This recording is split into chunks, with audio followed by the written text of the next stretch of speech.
Je suppose que si vous êtes venu ici, c'est parce que vous avez,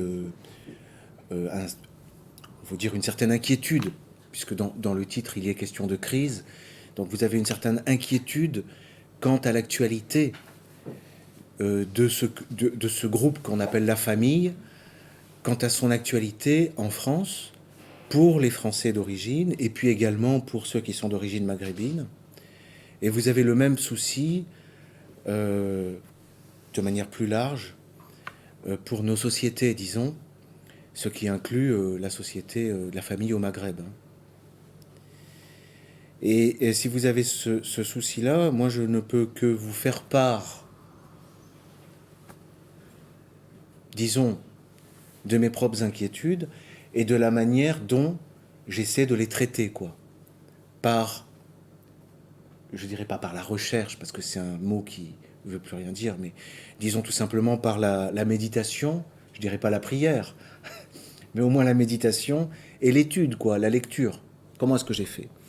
J'ai toute une série de dossiers que je n'ai pas le temps de vraiment traiter à fond, qui traînent depuis des années.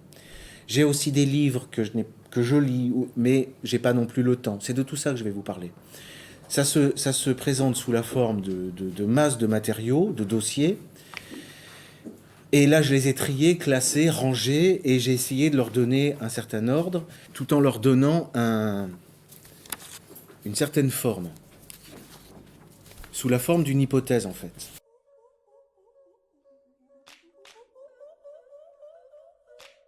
Il y a quelque chose qui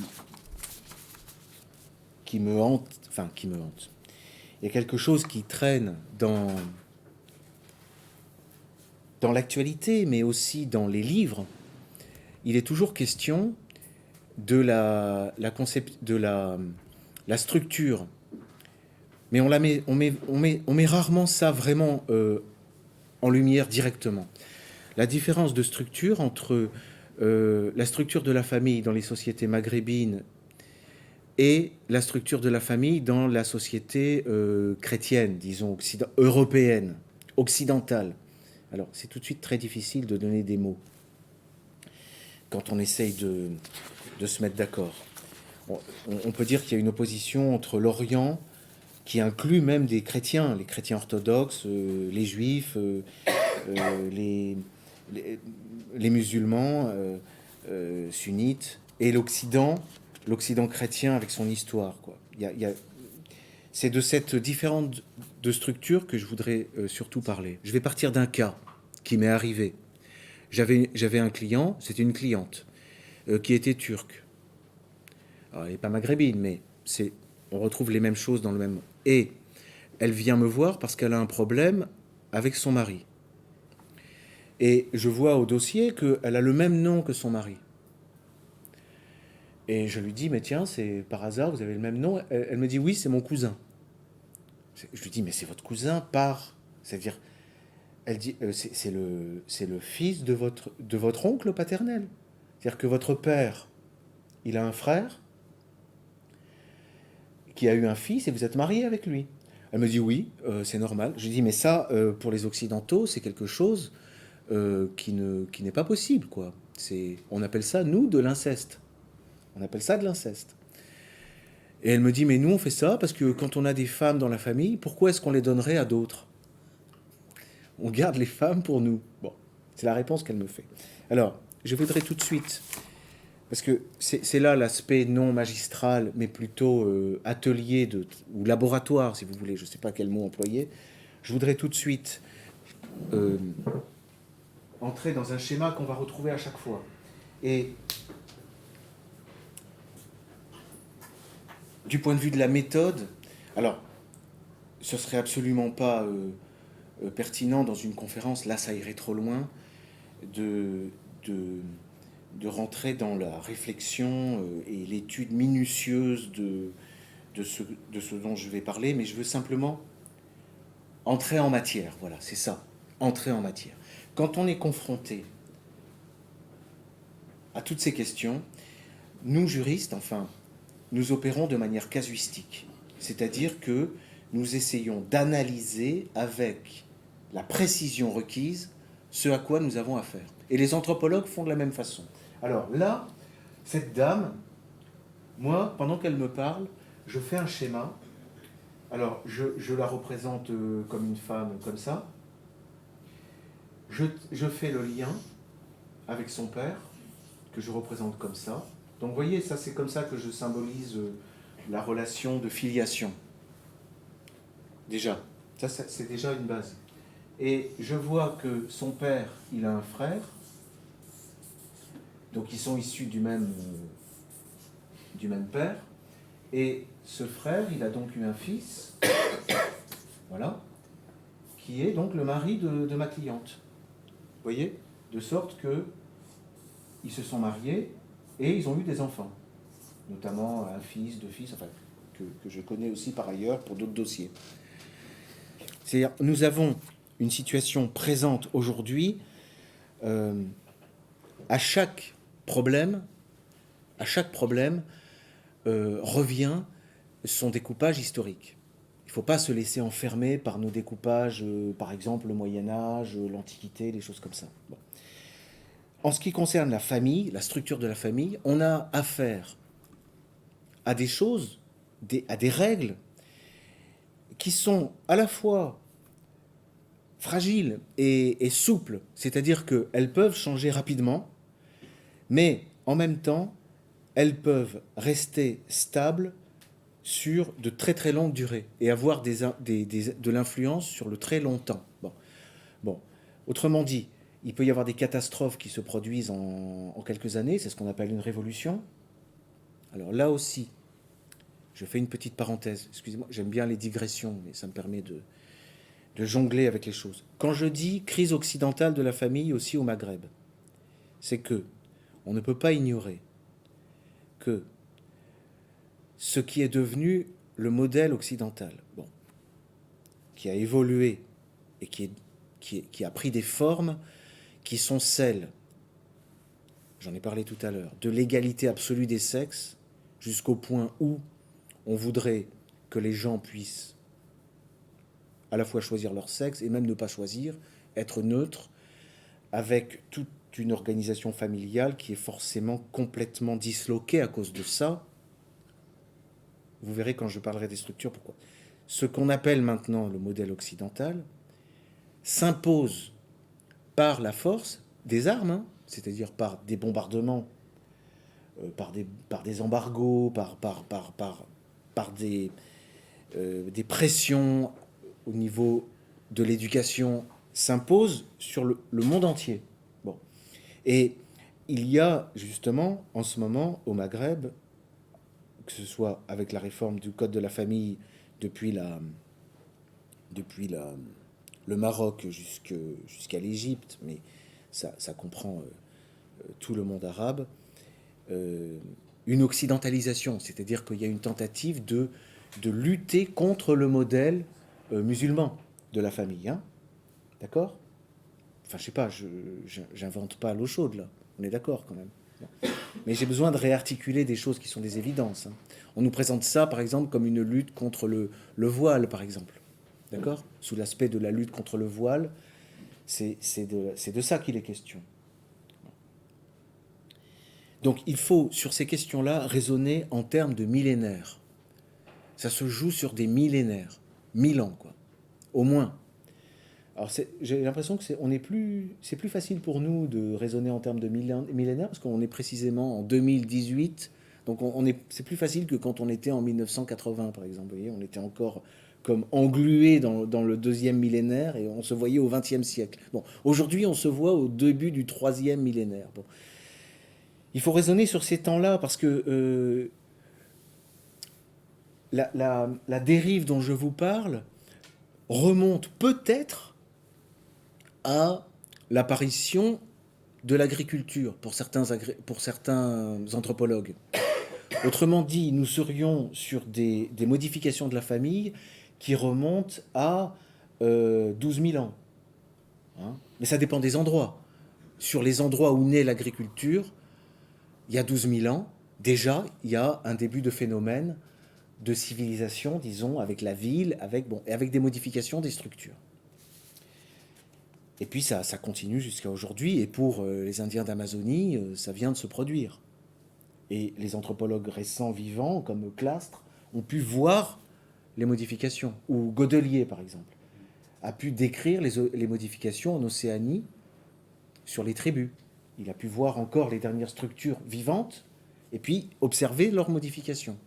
Ces modifications-là se seraient produites pour les sociétés sémitiques, surtout, depuis bien 10 000 ans. Bon.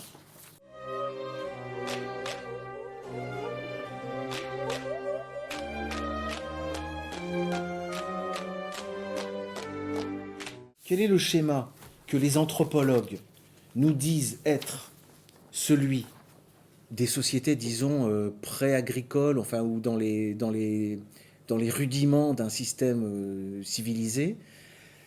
Bon, ça, tous ceux qui normalement étudient l'anthropologie le savent. Et je ne vais pas... mais moi qui ne viens pas d'une formation d'anthropologue, mais d'une formation de juriste, j'ai toujours des difficultés pour aborder ces questions. Et l'un des travaux que je dois mener, c'est celui-là. C'est arriver à y voir clair dans ces questions. Ces questions qui ont été étudiées par les Américains, notamment le premier, c'est le fameux anthropologue du 19e siècle qui s'appelait Morgan. Après, il y a eu toute une série d'anthropologues, Lovy, et puis en France, on a le célèbre Lévi-Strauss, qui aurait découvert une logique. Alors, sur le fondement de cette logique des systèmes familiaux, lui, on a pu classer les différentes sortes de familles. Alors, ça, je le laisse pour plus tard, je ne suis pas au point. Et je ne vais pas vous infliger mes errements ici. Mais simplement, ce que nous pouvons dire pour comprendre d'où nous venons, et logiquement d'où nous venons tous, orientaux comme occidentaux. Dans un système traditionnel, au sens, non, un système archaïque, disons, dans un système archaïque. Alors je laisse de côté le point de vue matrilinéaire. Je le fais facilement, mais pour certaines personnes, ce serait un scandale, parce que longtemps les anthropologues ont cru, et certains le pensent encore, qu'à l'origine, le système était matriarcal et matrilinéaire. Mais bon, j'ai du mal à y croire, je laisse ça de côté. Partons sur l'option patrilinéaire. Dans toute société archaïque, patrilinéaire, patriarcale, il est clair que toutes ces personnes, par les hommes, appartiennent, comme on l'avait dit, et comme ça a été repris par Freud aussi dans son Totem et Tabou, appartiennent au même totem. Elles portent le même nom.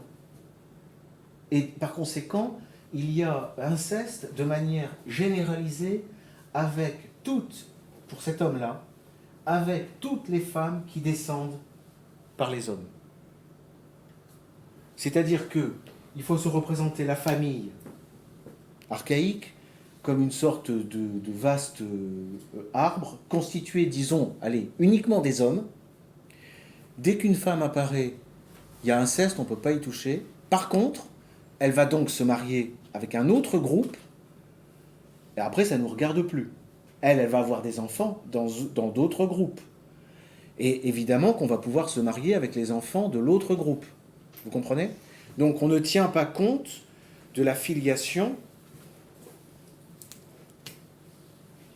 qui va entre cette femme et ses enfants. Ça, c'est le système vraiment patriarcal. D'accord? Il faut raisonner en termes de groupe. On appartient au groupe de notre père. C'est ça le patriarcat.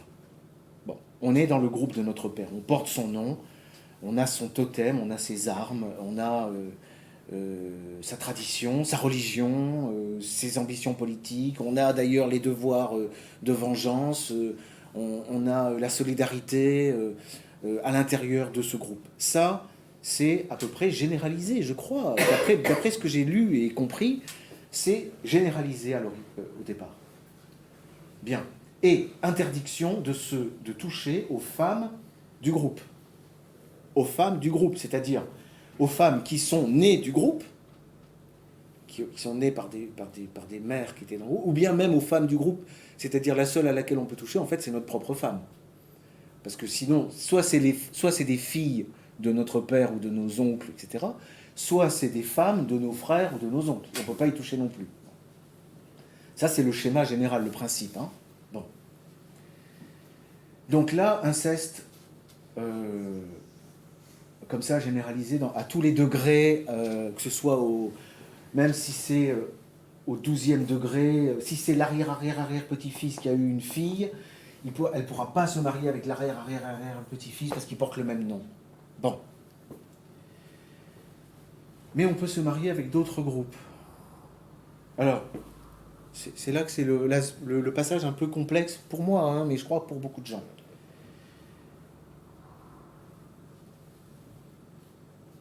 C'est le côté un peu mathématique du truc. Je vais faire un autre schéma. Il y a un phénomène, j'espère que je ne vais pas être trop obscur. Donc, on a un homme qui a eu une fille, et il va la marier il va la donner à marier avec le fils d'un homme d'un autre clan. Hein. Ce qui se passe, c'est que les enfants qui naîtront seront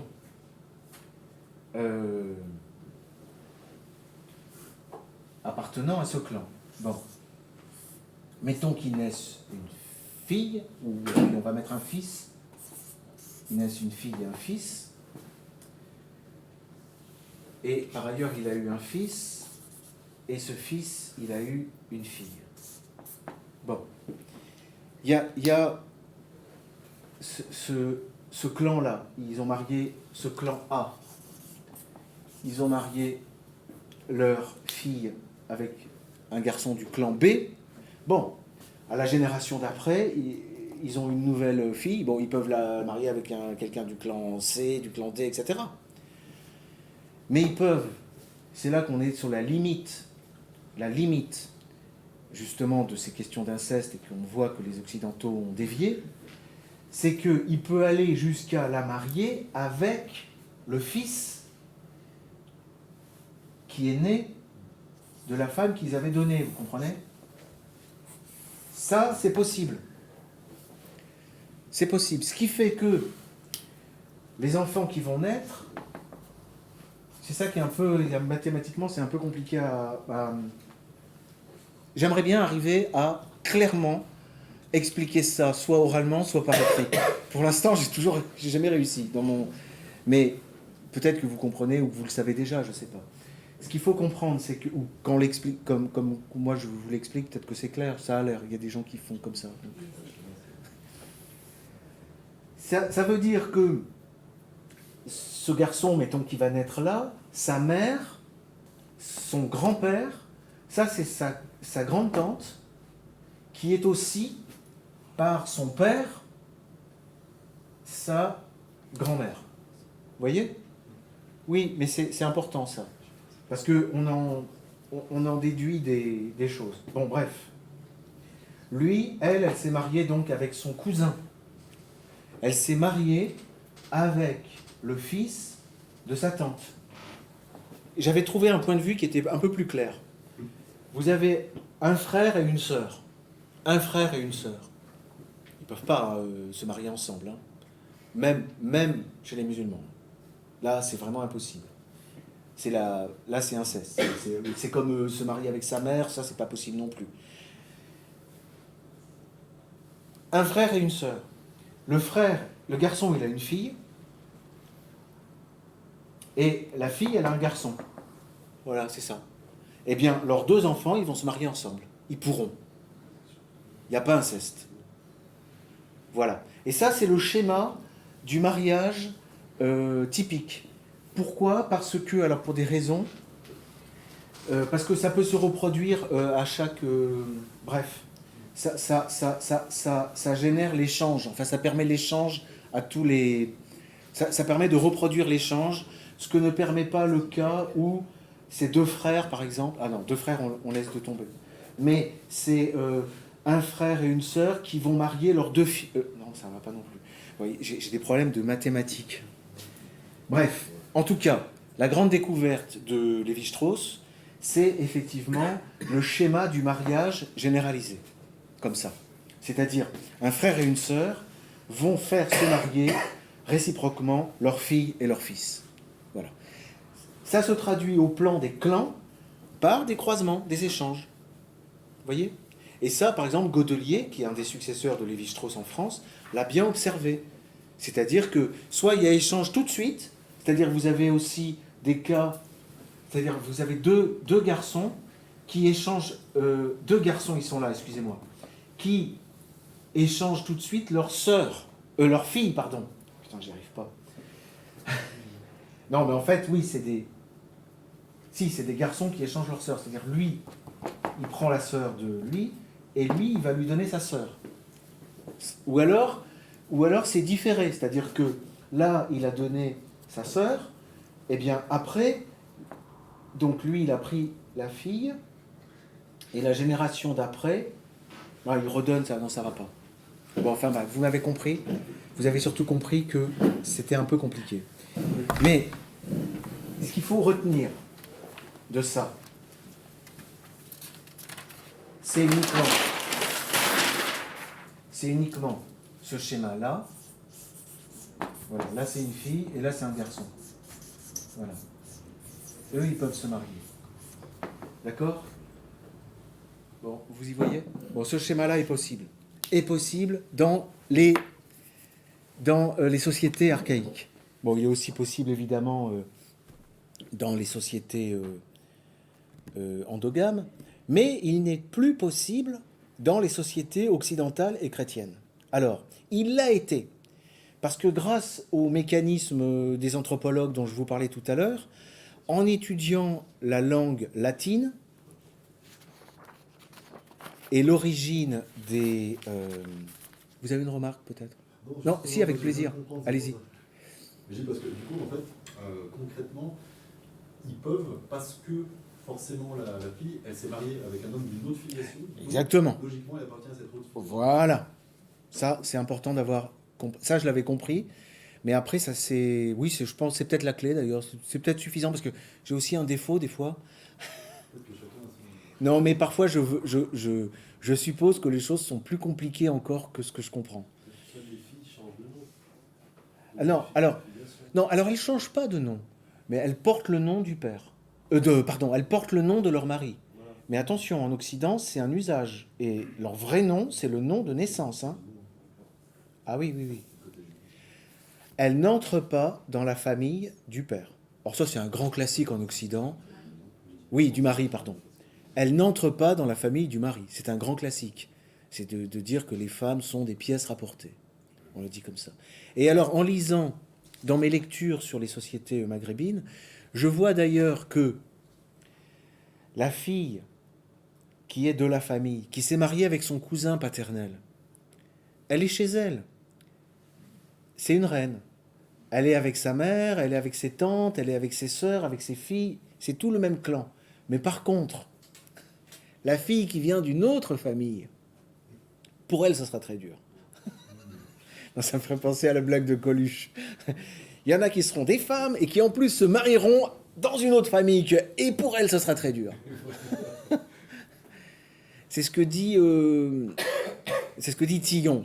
C'est une lecture qu'un ami m'a conseillée sur ces questions. Ça s'appelle Le harem et les cousins. Alors je l'ai lu une fois. Après, je lui en ai reparlé avec lui. Et tout ce qu'il me disait, je ne me souvenais plus l'avoir vu. Alors il faut que je le relise. Il y a quelques livres comme ça importants.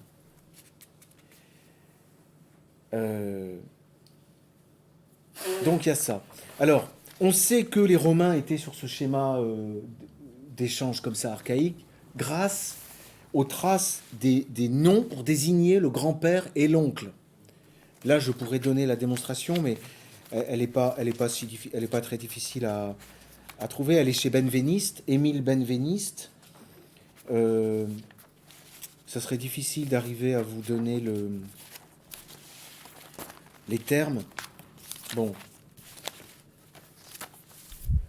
On sait que les Romains avaient cette structure. Bon, à l'époque du droit romain, c'est-à-dire il y a 3000 ans, ils avaient cette structure, c'est sûr. Bon, par contre, il y a 2500 ans, ils l'avaient déjà plus. Il y a 2000 ans, ils ne l'avaient plus. Il y a 2000 ans, ils avaient un autre schéma. Je vais vous en parler, c'est important pour analyser les choses. Enfin, ah oui, c'est Benveniste, hein, je vous disais tout à l'heure. C'est là que je vous disais, c'est l'aspect chantier. C'est un ouvrage auquel je reviens, et puis après j'oublie, je lis d'autres choses, puis je retourne. Bon. C'est le... Bref, en voyant les noms, c'est-à-dire... On a vu tout à l'heure que avec les systèmes d'échange, il y a des personnes qui sont à la fois d'un côté le grand-oncle et d'un autre côté le grand-père. Vous vous souvenez? Et comme par hasard, il y a des mots qui permettent de voir que c'est le même mot pour désigner les deux. Ce qui permet de comprendre qu'on est dans des sociétés qui fonctionnaient comme ça. Bon. Et par ailleurs, il y a des mots différents pour désigner. Ça, c'est très important. C'est très important. Très important. Il y a des mots pour distinguer parmi les cousins ceux avec qui on pourra se marier et ceux avec qui on ne pourra pas se marier. Les cousins avec qui on ne pourra pas se marier s'appellent des frères et sœurs, portent le même nom. Alors que ceux avec qui on pourra se marier s'appellent des cousins. D'accord? Donc c'est comme ça, en étudiant les termes, qu'on arrive à retrouver, et on a ça chez les Romains précisément. Alors, au stade historique, il y a 2000 ans, il y a 2500 ans, dans le droit romain, qu'est-ce qu'on trouve dans le droit romain? On trouve une distinction plus brutale, mais on est déjà dans l'histoire de l'Occident, l'histoire de la société occidentale. Chez les Romains, on a une différence entre la parenté cognatique et la parenté agnatique. Alors en fait, c'est très simple. La parenté cognatique, c'est tous les parents. Enfin, tous ceux avec lesquels on a un lien de filiation. Indistinctement, par les hommes ou par les femmes. D'accord? Par les hommes ou par les femmes. Ça, c'est important pour comprendre la suite.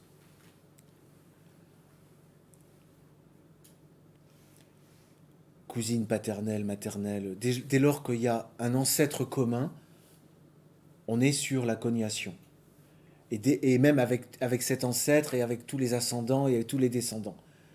C'est tous azimuts. Famille cognatique. Et il distinguait au sein de la famille cognatique les agnats. Et l'agnation, qu'est-ce que c'est? C'est tous les parents par les hommes. Donc c'est cette fameuse famille, au sens ancien, famille et clan, c'est synonyme. C'est la même chose. La famille, c'est une branche du clan. Voilà. Mais encore, même cette conception, historiquement, elle est pas établie absolument, hein, ce que je vous dis là. On le trouve chez Gaius. Et il y a plusieurs conceptions. Il y en a certains qui comprennent agnation comme désignant les parents par les femmes, non, par les parents par les hommes, et cognation comme ne désignant que les parents par les femmes. Vous voyez? C'est-à-dire qu'on aurait l'agnation, c'est le clan, ok, la famille patriarcale, et tous les autres parents, c'est la cognation. C'est aussi une façon de voir. Je vois des sourcils qui se froncent.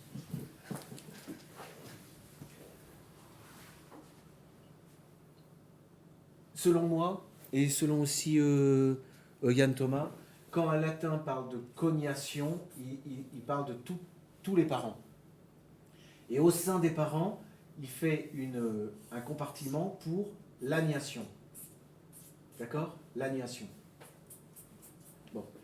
Mais il y en a certains qui pensent que l'agnation désigne uniquement ça et la cognation tout le reste. C'est des petites subtilités de langage, mais je veux dire, ça tient aussi à ça, je crois. Quand on voit la confusion dans laquelle on patauge aujourd'hui, Je suppose qu'il n'est pas inutile quand même d'essayer de faire certains efforts, quoi. Je pense que ces efforts ont un prix.